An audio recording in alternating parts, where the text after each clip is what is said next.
Western and fold-over style boots are having a moment, especially with festival season underway. It has inspired me to DIY a couple boot covers that are a great way to give your shoes a fresh look. I'll be doing two versions using leftover materials I had from past upholstery projects to show you how to use different materials to achieve different looks. Also, stay tuned to see the trick I use to get them to stay up so they look like the real deal. Now let's get into it.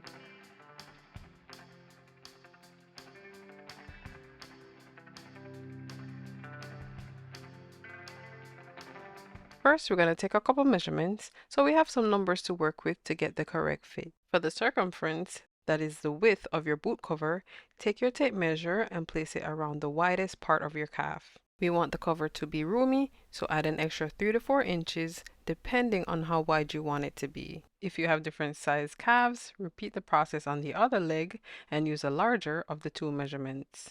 For the shaft height, that is the length of the boot cover, measure vertically from the floor to below the knee. I recommend keeping the height anywhere below the knee so you can bend your knees comfortably. To recap, for example, my shaft height measured 17 inches and I added 3 inches for facing the boot opening. My calves measured around 14 inches and I added 4 inches for a total of 18 for my circumference. Using your measurements, go ahead and cut two covers from whatever material you're using. To finish, you have four options. You could sew the cover closed with a plain seam, then turn it over on the right side. For a no-sew method, you could use a glue that's suitable for the material you're using and apply it along the edge, then overlap the other side on top to close. If you want more versatility and ease of use, you could add a zipper, preferably an open-ended one for a quick removal. For another no-sew method, you could also install metal snaps, which is what I'll be doing. I'm using this snap kit. It comes with everything you'll need except a hammer. As always, you can find links to everything I'm using in the description below. Before we get into installing the snaps, first fold over the 3 inches for the facing and add a few clips to keep it in place. I'm going to show you a quick way to make the holes and do a run through on how I installed the snaps, as your kit should come with instructions. For the placements, I use the socket part of the snap as a guide and laid them out a 1/4 inch from the edge. The first two snaps I placed on top of the facing and the rest I spaced 2.5 inches apart. I then marked the placements through the socket holes using a fine point marker. Afterwards, I fold the cover in half to make the holes on both sides at the same time. I then went in with my hole puncher, placing it over the markings and twisting it to get through all the layers, especially the fabric backing. Next, I grabbed all the supplies I needed, including a hammer, and installed the snaps.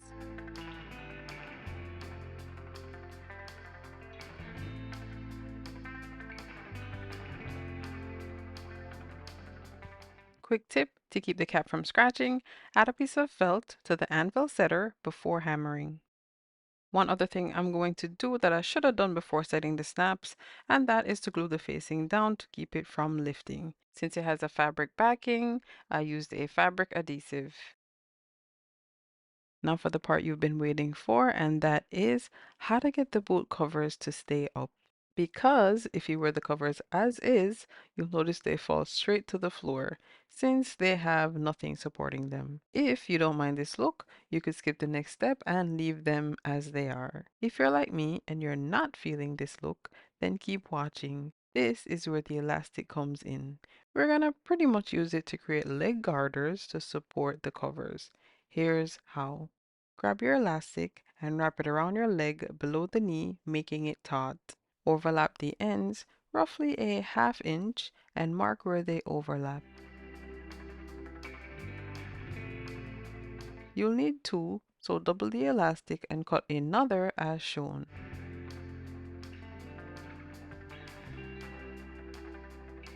Overlap the ends once again, then sew them together using a zigzag stitch to form the leg garters. Now, in order for the garters to work seamlessly with the boot covers, I added a couple more snaps to make them removable. I added two snaps on the back of the boot cover and the garter as you see here. I installed the cap part of the snaps on the covers and the stud part on the garters. To locate the snap placements on the elastic, I simply place it over the sockets and use them as a guide.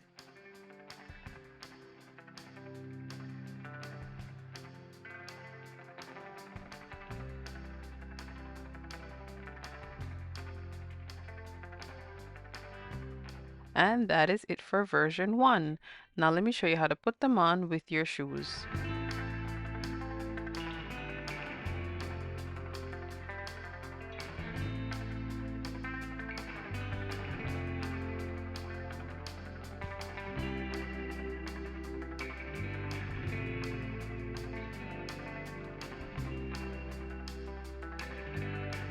Now that we have the basics down, let's move on to version 2. This version is a little more advanced as they'll feature the scallop edge and pull straps that are commonly seen on Western style boots. They're also often adorned with designs, which I'll be attempting as well. This time I'm using the micro suede material, which is more suited for a slouchy style boot cover. I started by cutting out my pattern using the same measurements I used for the first version. The 3 inches I added to my shaft measurement is what I'm going to use to create the scallop edge. So with my cover facing the wrong side, I folded it in half.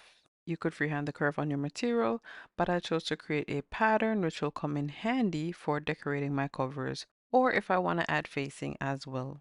I placed my pattern along the fold and traced along the edge, then cut. The pattern will be available for download, so if you're interested, look out for the link above or below this video.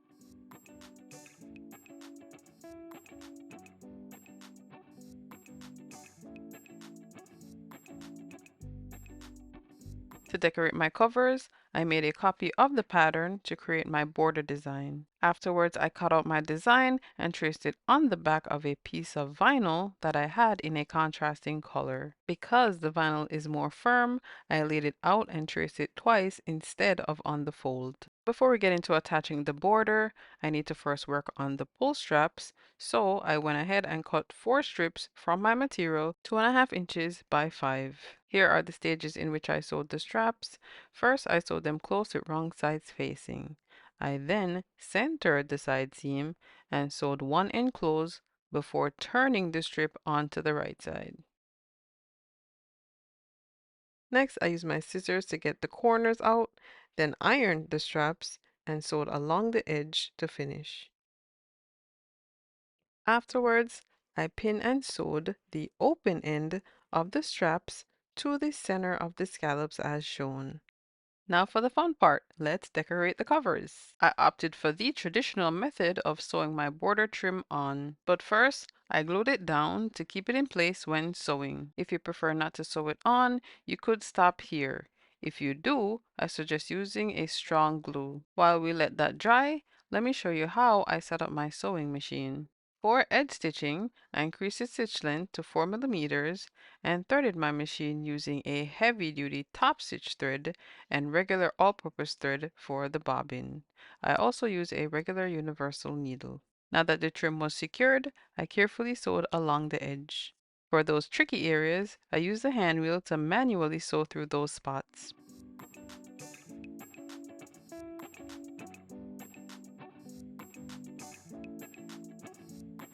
I started from one side and went all the way around until I got back to that side.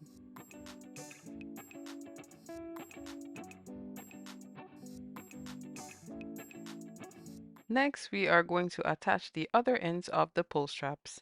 So I turn them over on the right side and pin them in place before sewing.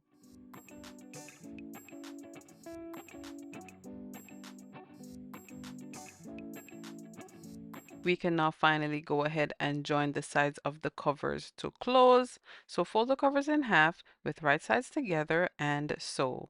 Afterwards, go ahead and turn the covers back on the right side. I'm leaving my hem as is, and I'm just going to fold the raw edge under to make the boot cover whatever length I want. There's just one other thing left to do, and that is to add a couple snaps at the back of the covers for the leg garters. And you do this just like we did for the first version.